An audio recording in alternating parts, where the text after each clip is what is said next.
And hello and welcome into the WTUD studios, TUDragonRadio.com. Now it's time for TU Swim and Dive Chat with Coach Noah Moran. Coach, how are you? Doing well, Matt. How are you? Not too bad. And you got a couple male swimmers with you this afternoon. Why don't you go ahead and introduce them, and we'll go ahead and talk to them. Sure. So immediately to my right is Ryan Gerold. Okay, got that right finally. Yeah. Only like 14 months or whatever. And then on the other side of Ryan is Seth Tessmer. Well, gentlemen, how are you? I'm doing all right. Good, Seth? Doing great. Happy to be here. Well, Ryan, let's start with you. Why don't you give the people a little bit of information about you, where you're from, and what events you participate in on the swim team? I'm from Sandusky, Ohio. I swim at Perkins High School, and I swim mainly the distance events, 200, 500, 1,000 a mile. Okay. What brought you to TU? The dive coach now, he was the only one to call me on my recruiting option, so I was like, they're the ones that want me, so let's give them a shot. Did you ever go look at any other schools, or is just TU you're focused on? I did. I was looking around at other D3 schools, Okay. just glimpsing. I was sending them things, and I was not really getting anything back, and then Tiff was the only place to actually give me a shot. Okay. Now, what's your major here at TU? I'm a computer information systems major. Oh, wow. Okay. Well, Seth, how about you? Where are you from, and what events do you participate in? I'm from Pittsburgh, Pennsylvania, and I participate in the distance events, mainly from the 200, 500, 1,000, and the mile, as well as Ryan. Okay. What brought you to TU? Mainly the educational system, surprisingly. I really like the options we have here for the criminal justice field, as well as Ryan was saying, the diving coach, Steve, the assistant coach, he did a very good job of bringing me here and making me feel like I was needed, welcomed, and would be appreciated here. So what's your focus inside the criminal justice major? What are you focusing on? I'm focusing on the homeland security end of it. And I'll be there for a minor in forensic accounting as well. Okay. Well, you guys participated at the Ball State meet not too long ago. Coach, let's go ahead and dive into that one. What a pun, right? Yeah, you're welcome. I think we had a good meet. I was pleasantly surprised with how we swam overall. Again, I have a lot of respect for that program. It's a very old pool. It's not a fast pool, and I think that kind of surprised some of our kids, and they felt disappointed when they looked up at the board and didn't see the time that they were really expecting. But I've been at that facility for almost 20 years, I guess, and times are always a little bit slower, and so I tried to kind of talk to everybody about that ahead of time, and I'm not quite certain it really sunk in with the majority of the team. What is it that makes it a slow pool? When you talk about it, I know you said it's older. What is it that makes it slow? Yeah, the starting blocks are like 4.5 feet in depth, and the deepest part of the pool is right in the middle. It's only 6 feet, I think. There's not a whole lot of space for the waves to kind of dissipate. Okay. So everything kind of if you're swimming beside somebody, if they're creating a whole lot of wake, then that just kind of more resistance. Yeah, it gets in your way a little bit, and it maybe changes the feel a little bit. But it's still it's a pool. It's everybody still got to swim 25 yards or 50 yards or whatever you want to say, and I think that's a great team for us to not only race but to compete against. The scores, I won't say turned out to be what we wanted for a variety of reasons. People get sick, people get injured, but that's okay. We're going to be able to compete with them sooner rather than later, hopefully. No, you said you're just trying to improve times now, like we've talked about in previous shows. So Seth, what events did you participate in, and how do you think you did? I participated in the 500 freestyle, 1,000, and the 100 freestyle, all of which I thought were really great. Even though it was a slow pool, I felt like the times I went were not where I want them to be, but they're where they need to be right now, and I'm happy with that. It was also nice to have the different competition. Division 1, it was great to swim against. It was really fun. I'd be excited to do it anytime again. And how did you think the team did? The team, I thought we did really well. A couple of the relays we could have been better in. I know myself, I did the 50 butterfly in that as well. It could have worked. I can work on it. I've been working on it last week in practice. I think I can be better, and I know the team can be better as well, but I'm happy where we did. Well, sounds like you have optimism, but still the option to improve. Yeah, I think at least for myself, I try to be fairly realistic with where we're at. I don't want to have unreal expectations, and I think I try to make certain everybody understands where they're at and whether they're actually doing what they need to do to be successful. And I think for the most part, I think everybody's kind of bought into that as well. And we'll transition into we talked a little bit about recruiting prior to coming on. We're going to talk a little bit about it on the TU Swim and Dive Chat here at WTUD, TUDragonRadio.com. Recruiting season, when is that for? I know recruiting goes year-round, obviously. When's the signing period for swimming? So the signing period is actually this past week. Got a couple of people that have already signed and committed. I know we've got one girl that's supposed to be signing today. Pretty happy about that, actually. Got a couple more things of paperwork I got to do to get some other people signed, but part of the reason why I brought these two in was because they're a huge part of what we've done. They've been an incredibly positive part of the program, and particularly with the recruiting aspect of it. I'm thrilled to have these two guys as really part of the driving force for us. So Ryan, when the recruits come in, do you have the chance to speak with them? Oh yeah, we have our own house as like the sophomore guys. Okay. So they all come over to our house basically, and all stay. And it's amazing because our house is 5 swimmers. Okay. So it's all swimming. Oh yeah. And nothing but. Okay. Well, when they come in, is there one main question or one question that's themed always the same that you are asked? I don't think there's the same question over and over. We get a lot of the questions of how are the practices like, and I have to explain that to them, and how like we don't really have the times to do it, but like the way he has it set up is amazing and it works. So I have to explain that to the guys. And remember that's now going to be on a permanent basis here. That's fine. So Seth, talk a little bit about your role with it. My role is whenever we have a recruit come in anytime, no matter who it is in the house, we all collectively as a team, not just the house, we all collectively have it as our recruit. So there's never you're set as one host per person, but really it's the whole team there with the recruit all the time. So they have to be good salesmen, more or less. That's what else you're making as well. Yeah, I mean that's part of the learning process for them too. Not being fake with it, not trying to say that we're the greatest program ever, and we have all the resources we need or want, but making certain that they're providing that realistic scenario and getting people to understand.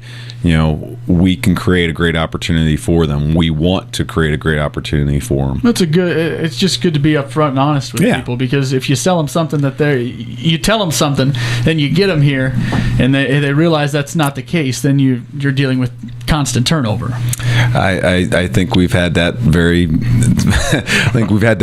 that very same discussion multiple times, and I think that's one of the big differences between what we've done this year already compared to what we did last year. I just feel like the kids that have committed to us very specifically have said they felt like it was a very genuine experience. Like they really believed that this is what we're doing as a program. This is our direction. This is where we're taking this. And again, big credit to these two guys and those sophomore. With those upcoming class, how many are you expecting to sign, and what's the squad size that you're looking for coming up on the 17-18 season? Yeah, I'm hopeful we should have about 18 swimmers, I think, on the men's side. We've got at least two male divers that will be. They've basically committed already. You just don't have a sign yet. That's in my bag. So we're going to have hopefully about 24 people, maybe a few more than that if we can, on the guys' side. On the women's side, we're still working through a whole lot of things on that. We're probably not going to be quite as big, but we're starting from a different standpoint. I think with the women, we've had more transition, let's say, with the women, not in a bad way. It's just they're finding ways to work together in a different environment. What's an optimal size for a swim team? I know different sports, different squads. Yeah, I think it depends on where you're at, to be quite honest. with our resources, with what we have, I think the 48 total swimmers and divers is ideal. I think having 24 on each side, six divers on both sides, so 12 total divers. I think that makes the most sense. I think that allows me to kind of interact with these guys on a regular basis. Really feel like they're getting that one-on-one development with me. But I think any more than that really kind of starts, tearing me to too many sides. Well, upcoming you have an Ashland meet we talked about. So who's going to be at that one, and what's that consist of? Yeah, that's just going to be Ashland, and so it's just a dual meet. Friday night's going to be a little bit different format. The former coach at Ashland was a good friend of mine, a guy I used to coach, and so we were going to do a different setup. So Friday night's going to be more of a co-ed relay meet. I think that's something that, for us as a team, I think that will actually help us kind of bond together and do some good things that way. And then Saturday is going to be a little more of a traditional 13 event format with the 200s and all that stuff. So it'll be a good meet for us, I think, on Saturday. I think kind of getting there on Friday will hopefully wake everybody up, make them understand, hey, we got to meet, and then Saturday, oh wow, okay, now let's go. And looking at the lineup and whatnot, where do you see Ryan and Seth fitting in, and what events they'll be taking on this weekend? I have not done the lineup yet. Ryan is recovering, so he's going to be there not just as a cheer person, but he's going to help out with kind of me paying attention to everything. It's extremely useful for me to if somebody is injured like Ryan has been, to be able to have them beside me to talk to them about what I'm watching, what I'm seeing, because he can then take that to the kids then as well. He can use it for his own, right? Yeah, and I hope he does. Yeah. But that just provides another kind of a little bit different source of input to everybody. Unfortunately, I'm not always able to talk to everybody right after their race. But Ryan helps me be able to kind of take care of that, and whenever we have anybody injured and sick, I think that's what we've always tried to do. So Ryan unfortunately won't be swimming this meet, but I think next semester we should be ready to go and actually compete again. Seth this weekend will probably do some different things than he's used to, let's say. I have some ideas with Seth's ability, and I'm not certain. I'm not certain which direction we're going to end up. Let's say we've started having some conversations about that. He'll probably still end up doing some of the distance stuff this weekend, but I think we want to try to learn some other stuff as well. So he'll probably swim. He'll probably have the opportunity to swim some fly again this weekend. But everything is still kind of up in the air, let's say. Okay, so just a dual meet this coming weekend, Seth. Talk a little bit about that. The conversation that you and Coach Moran have had about maybe transitioning into a different role, more or less. Mm-hmm. Yeah, for sure. I was talking to him last week about it, how we have a smaller team and we need to sometimes be a little more open to some things we're not exactly used to. And I was telling him that if there's an event open, I'll gladly swim just about anything. The 200 fly is always the event a lot of swimmers are afraid of because it's very strained and tedious, and it can be very hard to the body. But I told him I'm up for anything. It's gonna be nice to have guys on the team like that. Yeah, I mean that's a team player. It makes a huge difference. It makes everybody. I mean, again, that's part of the reason why these guys are so great at recruiting, because they're willing to give up that one swim that maybe they really want, so that the team does better, and that's a huge part of it. Well, beyond this weekend, you have Thanksgiving coming up. Is that a tough situation for the swimmers? Stay away from the food a little bit. I don't know. You guys tell me. Is it tough on you guys? I try not to stay away from the food because it helps me recover from practice. So the harder I practice, the more food I get to eat. Okay. How about you, Ryan? I mean, I'm going to be starting back up swimming, so I'm going to be training hard, so I'm going to need all the food I can get. Hey. Yeah. No, I mean, as far as the training goes, it kind of makes things a little hectic because we were here through Wednesday, and then they're able to leave after our practice on Wednesday, and then generally I let them go for that whole weekend.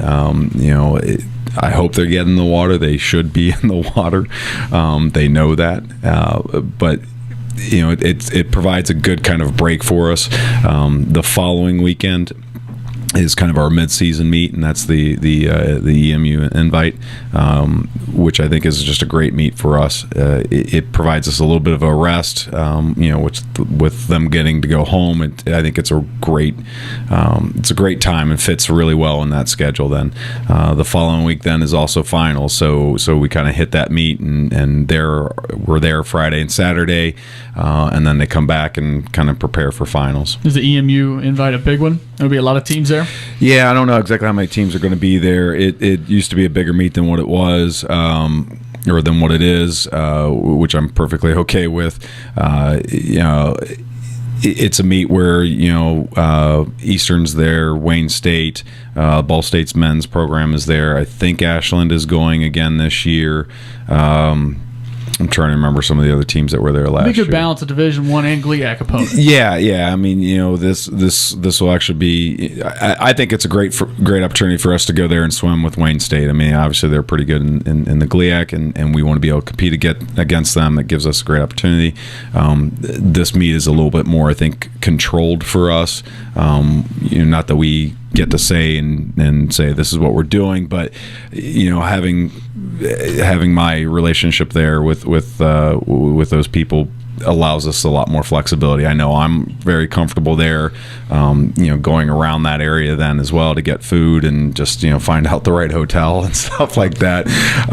It just makes things really easy, and I think it's kind of a little bit more laid back, and we can kind of relax and just swim well because of that. We're not like freaking out over, oh my God, I got to make finals or something like that. Yeah, that's always a tough, I guess, part of the school years when you've got your final exams coming up, and then beyond that, the mind starts to drift towards winter break as well. So you may lose a little focus there. But other than that, Coach, we'll talk more about that coming up in future shows. But do you have anything else you'd like to hit on this for this one? No, I think we're good. Again, I'm pretty happy with the direction that we're going. Want to use this show to kind of provide credit to the people that are really driving the program, and that's part of it with these guys. Well, Ryan and Seth, best of luck to you guys here upcoming. Ryan, your recovery. Hope to see you back in the pool here soon. Thank you. Other than that, I think, like you said, the program's moving in the right direction. Good luck recruiting, and good luck at Ashland this coming weekend. All right, thanks, man. Thank you. This is TU Swim and Dive Chat right here on WTUD, TUDragonRadio.com.